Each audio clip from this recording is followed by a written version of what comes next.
வாழ வைப்பாள் வராகி. கிராமங்களில் சப்தமாதர் அல்லது 7 கன்னிகள் வழிபாடு நடக்கும். சப்தமாதர்களில் ஒருவராக திகழ்பவள் வராகி. பன்றி முகத்துடன் கைகளில் கலப்பை உலக்கையுடன் இருக்கும் இவளே விவசாயத்தை காப்பவள். தமிழக நற்களஞ்சியமான தஞ்சை பெரிய கோயிலில் வராகி அம்மன் சன்னதி உள்ளது. ஆனி அமாவாசையை ஒட்டி 9 நாட்கள் ஆஷாட நவராத்திரி நடக்கும். அப்போது நவதானிய அலங்காரம், தேங்காய்ப்பூ, சந்தனம், குங்குமத்தால் சிறப்பு அலங்காரம் செய்வர். வராகியை வழிபட ஏற்ற திதி பஞ்சமி. மாதந்தோறும் வளர்புரை தேய்பிறை பஞ்சமியில் வராகியை வழிபட்டால் உடனடி நன்மை கிடைக்கும். வராகி அர்ச்சனை மந்திரங்களில் ஆஷாட பஞ்சமி பூஜன பிரியாயே நமக என்றொரு வரி உண்டு. ஆஷாட பஞ்சமியில் செய்யப்படும் பூஜையை விருப்பமுடன் ஏற்பவள் என்பது பொருள். பஞ்சமி திதிக்கு உரியவள் வராகி என்பதால் அவளுக்கு பஞ்சமி என்றும் பேருண்டு. பஞ்சமி என்று விளக்கேற்றி தானியத்தால் கோலமிட்டு வழிபட்டால் எதிரி பயம், கடன் தொல்லை, நிலப்பிரச்சனை தீரும். மொத்தத்தில் மகிழ்ச்சிக்கு பஞ்சம் இருக்காது.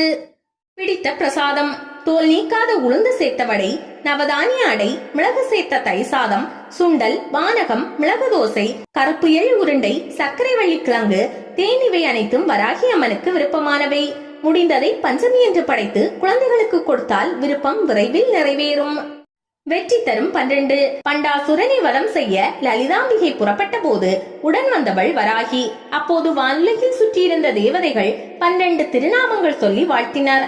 அவை பஞ்சமி, தண்டநாதா, சங்கேதா, சமயேஸ்வரி, சமய சங்கேதா, வராகி, போத்ரினி, சிவா, வாத்காளி, மகாசேனா, ஆக்ஞா சக்ரேஸ்வரி, அரிக்ஞை. பஞ்சமி திதியன்று இதை சொல்லி வழிபட்டால் தடை நீங்கும், முயற்சி வெற்றி பெறும். நெற்றிக்கண் வராகி. ஒடிசாவில் கிழக்கு கடற்கரையில் புரி மாவட்டம் சௌரசி என்னுமிடத்தில் பழமையான வராகி கோயில் உள்ளது. அரைக்கோள வடிவில் உள்ள கற்கோயில் இது. கலிங்க மன்னர்களால் 10ஆம் நூற்றாண்டில் கட்டப்பட்டது. மீன் வராகி கோயில் என மக்கள் அழைக்கின்றனர். கருவறையில் லலிதாசனத்தில் இருக்கும் அம்மன் நெற்றிக்கண்ணுடன் இருக்கிறாள். இடது கையில் கிண்ணம், வலது கையில் மீனும் உள்ளது. மீன் சோறு பிரசாதமாக அம்மனுக்கு படைக்கப்படுகிறது. குனார்க் சூரிய கோயிலில் இருந்து 30 கிலோமீட்டர், புரி நகரிலிருந்து 48 கிலோமீட்டர், புவனேஸ்வரத்திலிருந்து 62 கிலோமீட்டர்.